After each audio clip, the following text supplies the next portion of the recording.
Florida Governor Ron DeSantis speaking in St. Petersburg, Florida, on recovery efforts underway. Let's listen. Been deployed 10 swift water teams. The state and local collaborations, over 1,600 individuals have been rescued, over 140 animals from floodwaters, rubble, or other hazards. So I want to thank everybody who is doing that. You know, as soon as that storm passes, it's still hazardous, but it's at least somewhat safe. They go out and they get the job done. It's made a big difference. Florida National Guard, Florida law enforcement, state urban search and rescue teams continue to work. We still have working right now 31 rescue aircraft, 500 high-wheeled tactical vehicles, and over a dozen boats on various missions. We had Florida ambulance teams. We were talking about how we were staging all these ambulances. They assisted in the evacuation of over 200 patients from a hospital that was experiencing flooding, and then there was a lot of nursing homes and hospitals that were pre-evacuated to safety. I know I was speaking with folks from nursing homes about how much better that process has gone than in the past. Power restoration. So the storm left, the outer bands of the storm left the state yesterday afternoon, and yet you already have 1.6 million accounts have been restored in the state of Florida. 2.4 million as of 9 a.m. are outstanding. And as I said, you're going to hear from Melissa from Duke about the progress being made in Pinellas County. We know there's a lot of out in Hillsborough with TECO, and then throughout the balance of the state, you've got about 667,000 out of FPL. But my understanding is that even where the storm made landfall, like Sarasota, there wasn't as much damage to the power infrastructure. So I think you're going to see some progress there as well. And then we've got about 260,000 with the co-ops and about 100,000 with the munis in various parts of the state. But, you know, they also pre-staged, the co-ops pre-staged. So we had the 50+ thousand linemen. You know, that wasn't just Duke and FPL and kind of the powerhouse companies. You did have the munis. You had they brought in thousands of extra linemen, and the co-ops brought in 5, 6, 7,000 extra linemen. Pinellas missions. So we have provided, or in the process of providing, 8 light towers, 2 message boards, and 2 forklifts, thousands of bottles of water for Baptist Field Kitchen, 16 bypass pumps needed to pump wastewater at lift stations damaged by the storm, and then thousands of liters of water delivered to Campbell Park Elementary to ensure water availability for the sheltered residents and staff. And then on the debris removal, we started this weekend with emergency debris operations. We demanded 24/7 landfill access, and we took all of our trucks that are involved for the Florida Department of Transportation. They're building roads. They're doing normal work that they're supposed to do. That was paused. All those resources were surged, mostly to Pinellas, but also to the barrier islands of Manatee and Sarasota.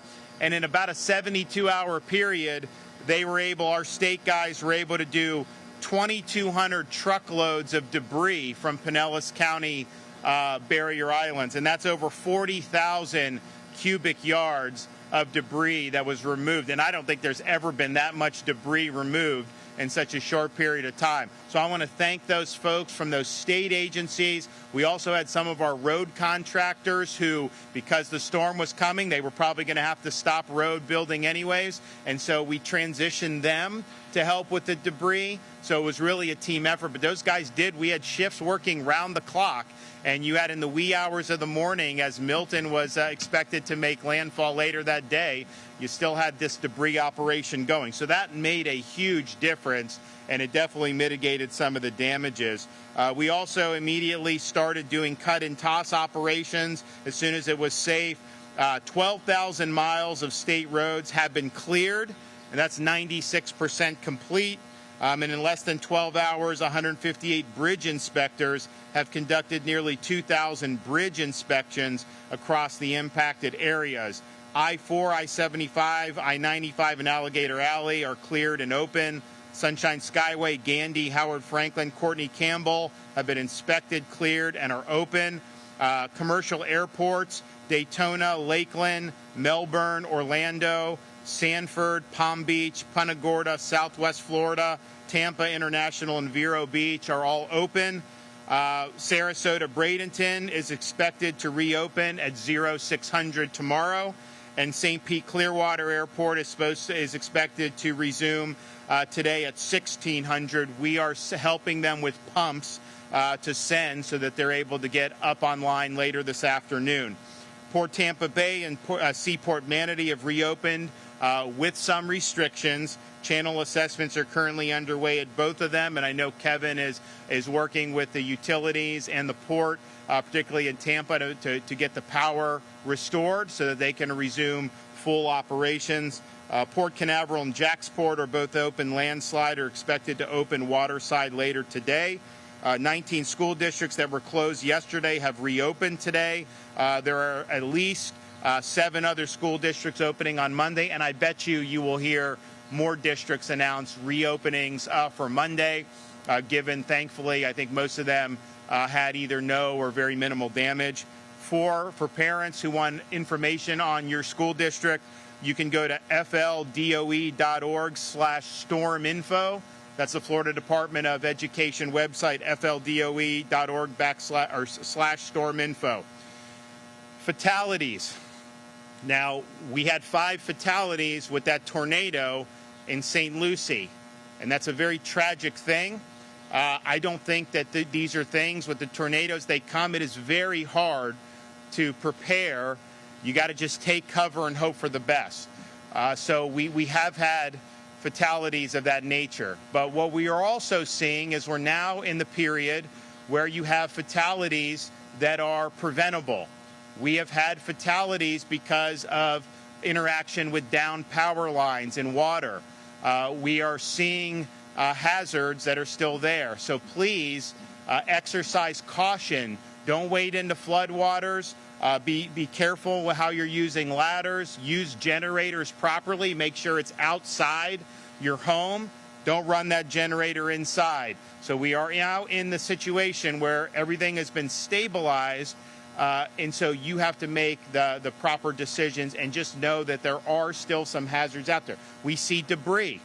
Probably not as much debris, quite frankly, as I anticipated 48 hours ago when you were looking at what the storm was doing, but you have a lot of debris. If you have debris interacting with power lines, don't mess with it. People will come and be able to get that handled. So please exercise caution. If you need assistance. Florida Governor Ron DeSantis there speaking from St. Petersburg, Florida, acknowledging that some of the deaths are from the aftermath of the storm, with people either interacting with downed power lines or suffering in some of the floodwaters, which are widespread. We'll continue listening in to this. That does it for me. I'm Errol Barnett at the Broadcast Center in New York. I'll see you on CBS Mornings Saturday, but stay right where you are. Elizabeth Cook picks things up from San Francisco next.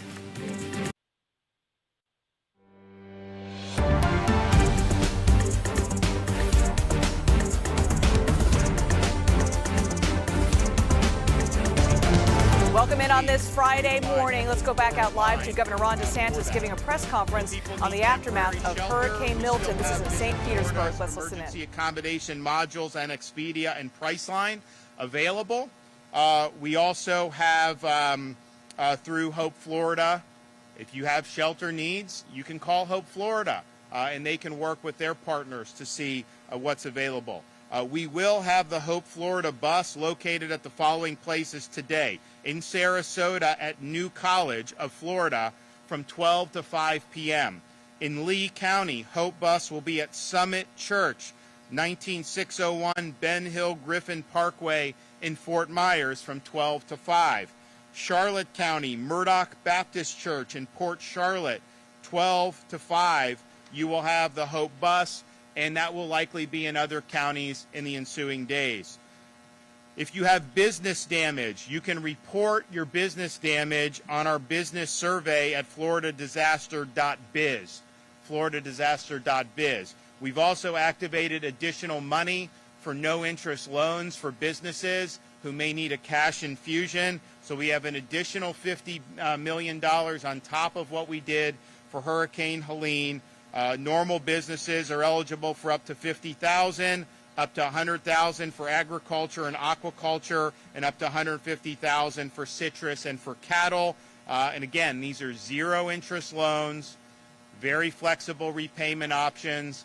Say we put aside money in Florida, we got a massive rainy day fund, massive surplus, and so we understand there's contingencies. So we want to work with people. We're not going to be beating down your door tomorrow to say, pay us back the money.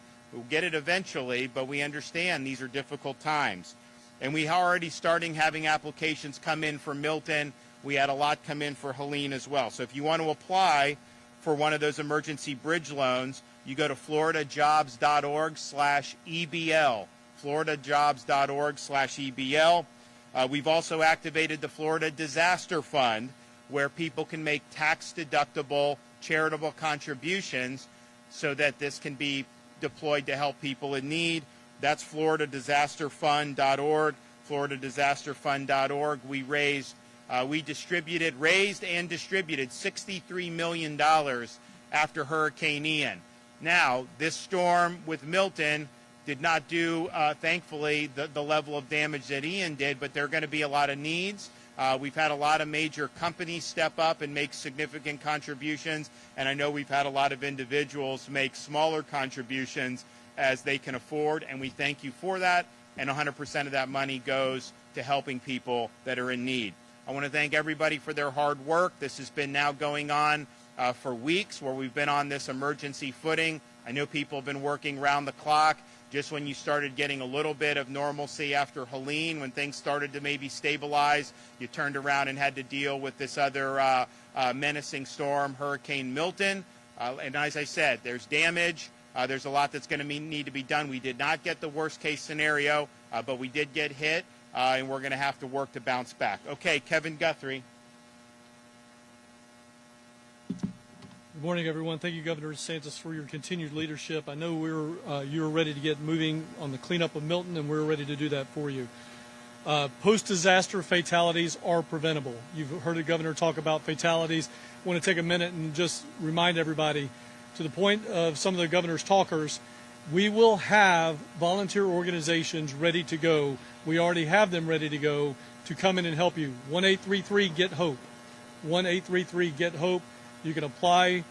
We will match up the correct, you heard me talk about a couple of days ago, the right resources at the right place at the right time. We want to make sure that we don't send you a volunteer organization that does mass feeding when you need something that needs to be cut off your roof. So we'll get you through Get Hope, Activate Hope, and make sure we get the right one there for you.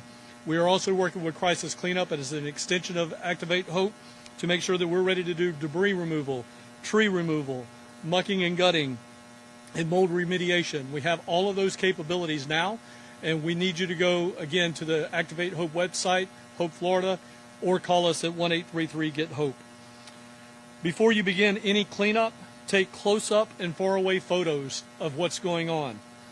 We need you to do that inside and outside of your home. Some roadways are still flooded. I know over in the Hillsborough County area, Plant City area, we do have some roads that are still flooded. Please make sure you do not drive through flooded areas. Accidents due to floodwaters are 100% preventable, just like the fatalities related to cleaning up your home are 100% preventable.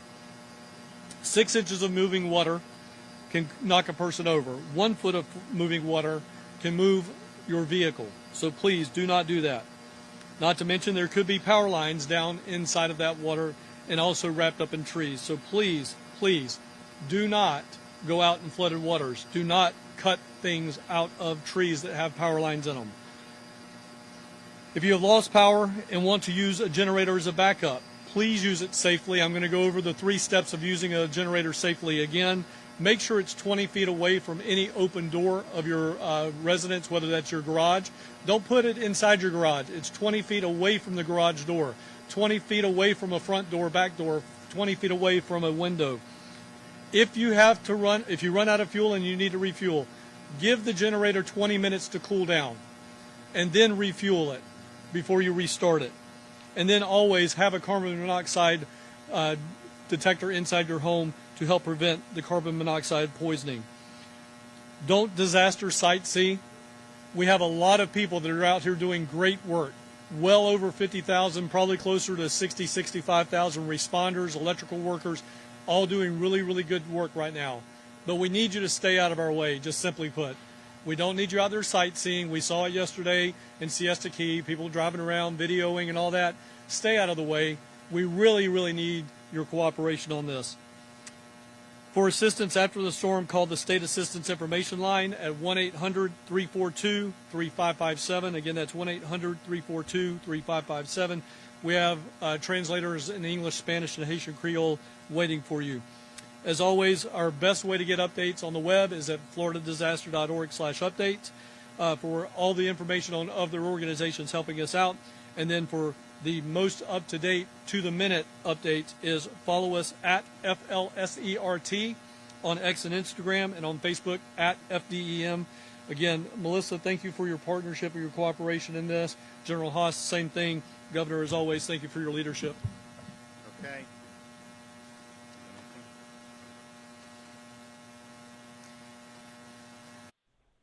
And you're just watching a live press conference there in St. Petersburg, Florida. The governor talking about some resources and shelters available for folks who are out of their homes, also resources for businesses that were impacted by Hurricane Milton, and also talking about the dangers that are still there after the hurricane has passed. We're talking about downed power lines, debris, and flooded water. So them giving some help to residents who live there.